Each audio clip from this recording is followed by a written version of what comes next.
ఇంట్లో ఏసీ ఉందా? ఎక్కువ చలి లేకుండా 24 సెంటీగ్రేడ్ నుండి 28 సెంటీగ్రేడ్ ఉష్ణోగ్రత వరకు ఏసీ టెంపరేచర్ సెట్ చేస్తున్నారా? అయితే జాగ్రత్త అండి. అలా చేస్తే మీ ముప్పు మీరే కొని తెచ్చుకున్నట్టే.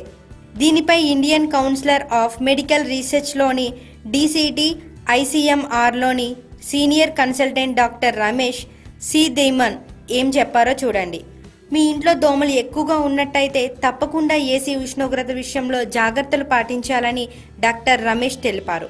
లేకపోతే డెంగ్యూ కారక దోమలు వృద్ధి చెందే అవకాశం ఉందని ఆయన తెలిపారు. ముఖ్యంగా ఏసీని 24 డిగ్రీ సెంటీగ్రేడ్ నుండి 28 సెంటీగ్రేడ్ మధ్య ఉష్ణోగ్రతలో దోమలు బ్రతుకుతాయని, ఆ ఉష్ణోగ్రతలో అవి క్రమేణా ఎడిస్ దోమలు పెంపొందించాయని పేర్కొన్నారు. ఏసీల వల్ల ఇంట్లోనే డెంగ్యూ దోమలు పెరిగే ప్రమాదం ఉందని తెలిపారు. ఇటీవలే డెంగ్యూ, చికెన్ గున్యా వంటి రోగాలు చలికాలం, ఎండాకాలంలో కూడా ఉనికిని చాటుతున్నాయని ఆయన తెలిపారు.